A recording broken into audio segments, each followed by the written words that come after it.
guys, welcome back to my channel. And if you guys are thinking this whole thing is ridiculous, that it's obviously the middle of the night, I'm inside wearing a swimsuit, you're correct. But just remember, it's even more ridiculous for me, because that's exactly what I'm doing. But sometimes a girl has to do what she's got to do to get the views.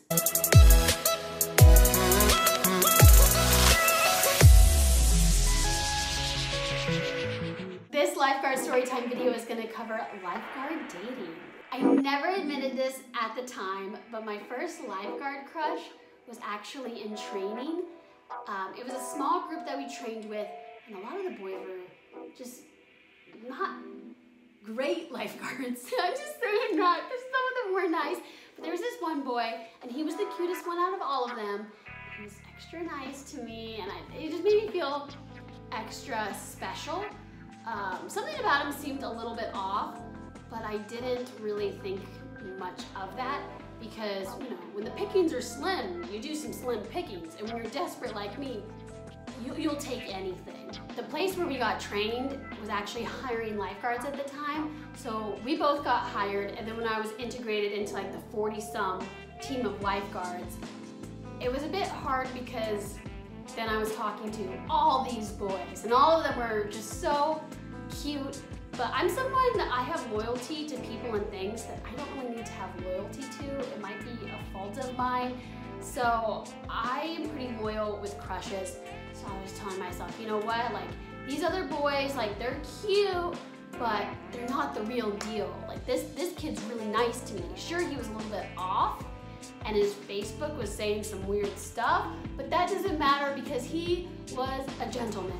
I've never talked about this girl, but there was somebody I worked with who looked kind of like me, and she looked enough like me that people were actually getting us confused. At least I found her pretty, so it wasn't insulting to me or anything. I like to think she wasn't insulted being compared to me. Finally, she and I are talking one-on-one, which we don't do often, so you know, we're many weeks into this gig, and she confides in me that the boy from training had been texting her and asking her to this and that and all these cool things. I think one of them was like a live sporting event. And I remember I was so mad and hurt because he was texting me, but he never asked me to do any of these things. I was obviously ranked second. She was the number one and I was just the lookalike. Oh, I was so mad. I think I just did what I usually did. Straight to texting, sending mean emojis. But he and I ended up being friends afterward. So I don't think I was really all that hurt because, you know, my eyes were drifting elsewhere. And I think I just kind of knew this kid was just not good with girls. So I was pretty mature in the situation. I feel like I could have blown up, especially being the young age that I was, but I didn't. Oh, but fun fact that confirms that he is weird is that he is now dating my pathological liar friend, and they've been together for 6 years or so. So just the fact that his loyalty is now to that girl just confirms he's a weirdo. Then there was another boy, and this kid, I guess I'll give him a name, I'll call him Kevin. Kevin was weird, but he was weird as in he just kind of had his own path that he walked down. You know, he kind of had his own jokes. He wasn't always go with the flow. He was always doing his own thing. So that I would say was cool weird. The other kid was just weird. But you know, cool weird, like we like cool weird. I'm down for cool weird. And his cool weird actually matched my lame weird. I think I was so obsessed with talking to the more popular lifeguards that I never realized how much I was leading him on. You know, we were hanging out after work and I wasn't being flirty to him, but I was setting myself up for these one-on-one opportunities that he's starting to think that something is progressing, and other people are talking around me like we're thinking we're dating or something's going on, and I'm in la-la land not thinking anything of it. And then finally it gets to the lifeguard party. I love the lifeguard party. I mean, I've had some bad experiences there, but overall the idea of going to a party that's big, with popular people that I'm invited to, just gets me going. I am so excited. So at this party, everything's good. We end up just staying at the pool, but having a big night swim. And then at the end of it, there was this one guy lifeguard that I always found so cute, who was always interested in this girl who was considered like the least popular girl there because she was so mean. And not only was she mean, but she was aggressive towards people. And so I remember if you were talking to her guy and literally just arranging how you guys were gonna go up on stand, she would jump in the middle of you and say, "Are you flirting with my boyfriend?" I think she just didn't understand that even if she was joking, it's not really funny. It just makes people extremely uncomfortable. And she would do that all the time to people. And because she never could take a joke, nobody saw her as joking the entire time. They really just disliked her more and more. I'm digressing. So the cute boy that me and everybody else wishes that they dated, but he's with that weird chick, he says to Kevin in front of me, "How about this? If me and my girl kiss, then you, Kevin, have to kiss Lesley." Immediately in front of me goes, "Deal." Kevin and the guy shake hands, and I realize that I'm about to lose my lip virginity. I was a nervous wreck.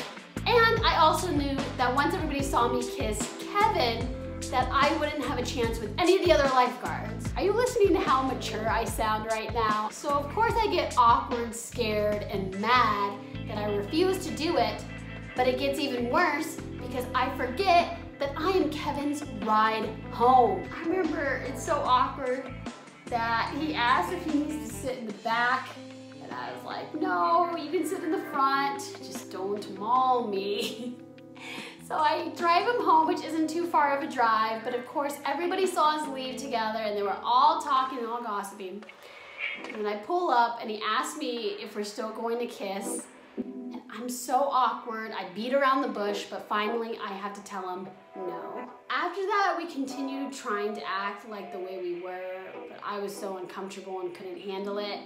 And so I distanced myself, especially because I kind of wanted to break away from the gossip and the rumors that were being spread about us.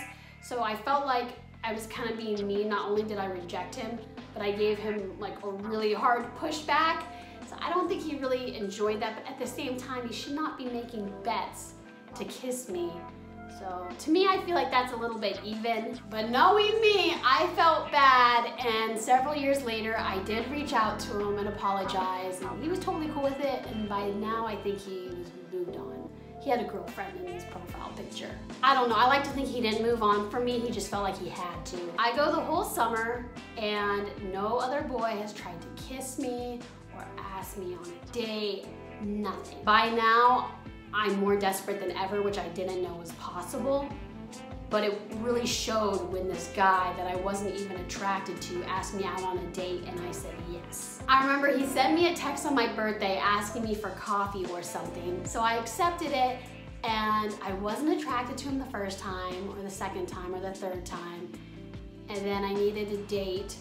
So one of us had a dance coming up before the other and he needed a date, I think. And so I went on a date with him to homecoming. And then he asked me to be his girlfriend and I was still unattracted to him, but I said yes. And then we finally kissed and he stole my lip virginity. And then I remember crying because I felt like I was kissing my mom. And I just remember I questioned a lot of things about love and life. And honestly, I think for a brief moment, my sexuality. I will say though, it was fun having a boyfriend in high school because I never had to worry about dances. I think I got a lot of practice in and I felt like my self-esteem liked it. Then after a few months, we broke up and that is the story that triggered my worst breakup story time video. And you know what really sucked is that after that, we had to work together and I had a really mean supervisor who would always put us together and just say it accidentally kept happening that way. But she was so passive aggressive. I know she was doing it on purpose and it was terrible because I hated him at the time. Now, like I can say like, ha, I hate him, but I don't really have an active anger or hatred towards him. But at the time, I was so mad for so long of what he did to my emotional health, that I hated him. I really hated him. And it was really awkward because his parents would visit the pool sometimes, and I acted nice and they acted really, really nice because I think they felt sorry for me. Eventually, I moved pools and I really liked the people I worked with. There wasn't too much drama that went down, but luckily, what I enjoyed is the guys there. They kind of reminded me of little brothers, which was so great. I was obsessed with some of them. I would say that just respect their profession. They take it very seriously because a lot of people kind of perceive it as just an easy job of socialization and flirting and hookups. And it totally is that way, but when we're up on stand, we really do like to be respected. And my advice for liking a coworker, I would say, is that do it, but handle it with caution. And it's much better to start a friendship first, because then you can kind of use your feelers and make rational decisions. Because if you jump into something, it's more likely to fall apart, and then it becomes a disaster. Because you show up to work every day and they are there. They don't go away unless you get them fired. No, I'm just joking. I do not condone anyone trying to get someone fired just because they broke up with you. I hope you guys know that I can always serve as a resource. If you have any lifeguarding questions, you just gotta let me know in the comments. And do hit the subscribe button if you want to join the fam bam and watch more lifeguard storytime videos. Thanks for watching. I love you. I mean it. Bye.